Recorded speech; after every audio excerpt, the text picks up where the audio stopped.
हरे कृष्णा मित्रों, स्वागत है आपका हमारी इस नई वीडियो में। कैसे हैं आप सभी? आशा करती हूँ एकदम स्वस्थ होंगे। आज हम लोग श्रीमद् भगवद गीता के 7वें अध्याय के 15 और 16 नंबर के श्लोकों का अध्ययन करेंगे। चलिए प्रारंभ करते हैं। इसके पूर्व हमने क्या पढ़ा था, एक बार उसका पुनः रिवीजन कर लेते हैं। श्री भगवान ने अर्जुन से कहा था कि यह अलौकिक अर्थात अति अद्भुत त्रिगुणमयी मेरी माया बड़ी ही दुस्तर है, यानी कठिन है, परंतु जो पुरुष केवल मुझको ही निरंतर भजते हैं वे इस माया को उल्लंघन कर जाते हैं, यानी इस माया के बंधन से मुक्त होकर के परमात्मा के परम धाम को प्राप्त हो जाते हैं। तो हमने यहाँ तक पढ़ लिया था। आज का पाठ प्रारंभ करते हैं। श्रीमद् भगवद गीता के 7वें अध्याय का 15वां श्लोक। न मां दुष्कृतिनो मूढ़ा प्रपद्यन्ते नराधमा माययापहृतज्ञान आसुरं भावमाश्रिता। इसका शब्दार्थ देखते हैं मित्रों।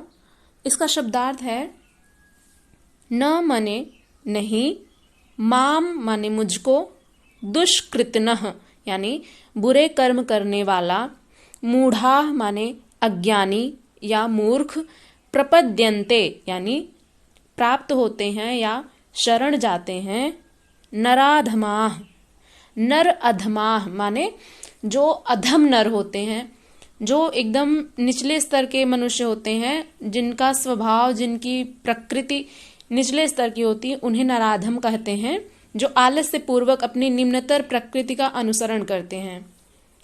मायया माने भगवान की भौतिक शक्ति से, अपहृत ज्ञानाः अपहृत माने अपहरण कर लिया गया है या मोहित कर लिया गया है, ज्ञानाः माने ज्ञान या बुद्धि, तो मोहित बुद्धि वाले, जिनका ज्ञान किसी ने अपहरण कर लिया है। तो माया के इस बंधन में हमारी बुद्धि जो होती है वो फंस जाती है, उसका अपहरण मानो कर लिया जाता है। आसुरम माने आसुरी, आसुरी जो शक्ति होती है। भावम माने स्वभाव। आश्रिता माने आश्रित या शरण आ जाते हैं। तो मित्रों ये रहा शब्दार्थ। अब इसके अनुवाद को देखते हैं। श्री भगवान अर्जुन से कहते हैं, 14 नंबर के श्लोक में उन्होंने कहा था कि ये जो माया है वह मेरी ही दिव्य प्रकृति है, मेरी ही दिव्य शक्ति है, और प्रकृति के ये जो 3 गुण हैं, सत्व रजस और तमस, इनमें पढ़कर मनुष्य अपनी बुद्धि, अपना आत्म संयम सब कुछ खो देता है और उसे परमात्मा का ध्यान भी नहीं रहता, क्योंकि आत्मा का जो लक्ष्य है वह है परमात्मा की प्राप्ति, और मनुष्य का स्वभाव ऐसा होता है कि वह विषयों के प्रति आसक्त हो जाता है। तो इसी बात को यहाँ पर श्री भगवान समझाते हुए कह रहे हैं कि जो पुरुष मेरी शरण में आ जाते हैं, मेरी शरण में आ जाते हैं, वे इस माया के बंधन से मुक्त होकर के मेरे परम धाम को प्राप्त हो जाते हैं। तो इसका अनुवाद है, 4 प्रकार के लोग मेरी शरण में नहीं आते हैं।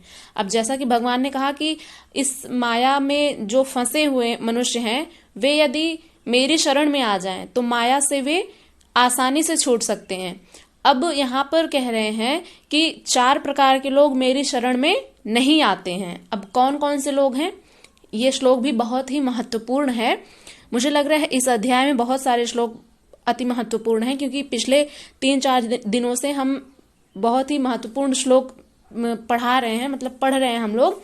तो इसको समझते हैं मित्रों। आइए, इसका अनुवाद है इस प्रकार से कि 4 प्रकार के लोग मेरी शरण में नहीं आते हैं। कौन कौन से? वे जो ज्ञान से अनभिज्ञ हैं, अज्ञानी हैं, और जो मुझे जानने में सक्षम होते हुए भी आलसी होकर अपनी निम्नतर प्रकृति का अनुसरण करते हैं, और वे जिनकी बुद्धि मोहग्रस्त है, तथा वे जो आसुरी प्रकृति वाले हैं। ये 4 प्रकार के मनुष्य भगवान की शरण में नहीं आते हैं। कौन कौन से? जो अज्ञानी हैं, ज्ञान को जानते ही नहीं कि ज्ञान होता क्या है। ज्ञान क्या होता है मित्रों? जैसे स्वयं को जानना, आत्मज्ञान जो होता है, जो मनुष्य स्वयं को नहीं जानते वे मूर्ख होते हैं। ऐसे मनुष्यों को भगवान ने मूढ़ कहा है, मूढ़ व्यक्ति। तो एक तो वे होते हैं जो अज्ञानी हैं, जो मुझे जानने में सक्षम होते हुए भी आलसी होकर अपनी निम्नतर प्रकृति का अनुसरण करते हैं, दूसरे नंबर के व्यक्ति हो गए।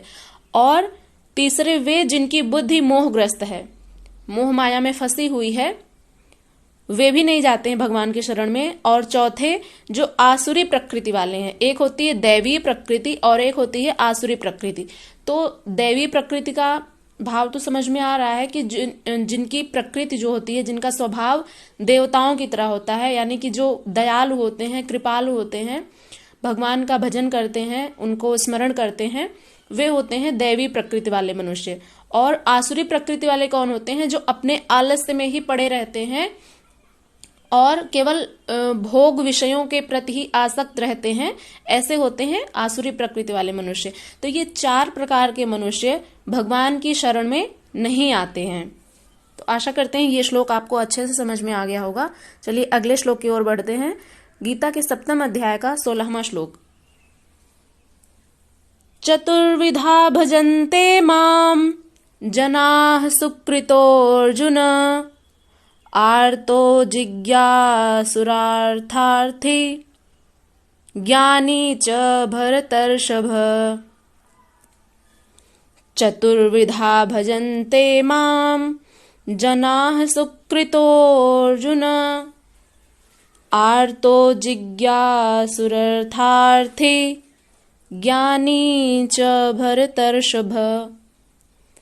यानी इसका जो शब्दार्थ है, चतुर्विधाः यानी 4 प्रकार के, भजन्ते माम भजन करते हैं, मेरा पूजन करते हैं, माम माने मुझको यानी श्री कृष्ण को, जनाः माने लोग या व्यक्ति, सुकृतनः सु माने पवित्र, सु का अर्थ होता है अच्छा, सु माने पवित्र, कृतनः माने कृति वाले या जिनकी सुंदर प्रकृति है, ऐसे पवित्र लोग। सुकृतो अर्जुन, यहाँ पर श्री भगवान अर्जुन को संबोधित करते हुए कहते हैं कि हे अर्जुन, 4 प्रकार के लोग मुझे पूजते हैं, मेरा पूजन करते हैं। कौन कौन से? आर्तो जिज्ञासुरर्थार्थी ज्ञानी च भरतर्षभ। आर्त, आर्त जो होता है इसका अर्थ होता है दुखी। आर्तो यानी जो दुखी होते हैं, जिज्ञासु यानी जो जानने की इच्छा रखने वाले हैं, ज्ञान के साधक, ज्ञान की जो साधना करते हैं, और अर्थ अर्थी, अर्थ होता है धन, और अर्थी जिसके पास जो धन होता है, धनी व्यक्ति, भौतिक लाभ के साधक यानी कि जो भौतिक संसाधन होते हैं इनके लाभ की इच्छा रखने वाले, और च माने और, ज्ञानी माने ज्ञान में स्थित रहने वाले जो होते हैं वे, और भरतर्षभ, हे भरतों में श्रेष्ठ अर्जुन। भरत ऋषभ यानी जो भरतवंशी हैं, भरतवंशी कुल खानदान में अर्जुन का जन्म हुआ था, तो उन्हें भरतर्षभ नाम से संबोधित करते हुए श्री भगवान अर्जुन को समझा रहे हैं कि हे अर्जुन, 15वें श्लोक में उन्होंने बताया कि ये 4 प्रकार के लोग मेरी शरण में नहीं आते हैं। कौन कौन से? जो आसुरी प्रकृति के लोग हैं, और जो मनुष्यों में निचले स्तर वाले हैं, दूषित कर्म करने वाले हैं वे लोग, और मूढ़ लोग जो मूर्ख हैं, जिनका ज्ञान माया के द्वारा मोहित कर लिया गया है, ऐसे 4 प्रकार के लोग मेरा भजन नहीं करते हैं, ना ही मेरी शरण में आते हैं। अब इस श्लोक में कह रहे हैं कि 4 प्रकार के लोग जो मेरी शरण में आते हैं, मेरा भजन करते हैं, वे कौन कौन हैं? इसका अनुवाद देखते हैं। श्री भगवान अर्जुन को समझाते हुए कहते हैं कि हे भरत श्रेष्ठ, 4 प्रकार के पवित्र लोग मेरी भक्ति में लगे रहते हैं। एक तो वे जो दुखी हैं, यानी जिनको कोई कष्ट है और उसके निवारण हेतु वे परमात्मा का स्मरण करते हैं, उनका ध्यान करते हैं। और ज्ञान के जिज्ञासु, जो ज्ञान को जानना चाहते हैं, ज्ञान अर्जित करना चाहते हैं, ऐसे लोग। और तीसरे कौन है? सांसारिक संपत्ति को चाहने वाले, यानी संसार में जो धन संपत्ति वैभव इत्यादि है, माने कि सुख और ऐश्वर्य को प्राप्त करने वाले लोग, तो सांसारिक संपत्ति को चाहने वाले, और चौथे कौन है, जो ज्ञान में स्थित रहते हैं। तो जो ज्ञानी लोग होते हैं, जो ज्ञान में ही निरंतर लगे रहते हैं, ज्ञान की उपासना करते हैं, उनकी साधना करते हैं, ज्ञान को पूजते हैं, ऐसे लोग मेरी शरण में आते हैं। तो मित्रों, आशा करते हैं कि आप लोगों को ये दोनों ही श्लोक बहुत ही अच्छे से समझ में आ गए होंगे। मेरा पूरा प्रयत्न रहता है कि आपको अच्छे से समझाएं, और अभी हम भी पढ़ ही रहे हैं, समझते हैं, हर रोज गीता को समझने का प्रयत्न करते हैं, और अपने इस जितना भी हम समझ पाते हैं इस ज्ञान को प्रसारित करने का प्रयत्न भी करते हैं। तो आशा करते हैं कि आप लोगों को अच्छे से समझ में भी आ गया होगा, और यदि समझ में आया हो तो कमेंट करिएगा कि समझ में आ गया, और फीडबैक ज़रूर दीजिएगा। चैनल पे यदि नए हैं तो सब्सक्राइब कर लीजिएगा। ऐसे ही और वीडियोस हम ले आएंगे, क्योंकि गीता के संपूर्ण अध्याय 18 अध्याय हमें कंप्लीट कराना है। तो चलिए मिलते हैं अगली वीडियो में अगले श्लोक के साथ, और इसे आप लोग अपनी मित्र मंडली में भी शेयर करिएगा। तब तक अपना खूब सारा ध्यान रखिएगा। मिलेंगे कल।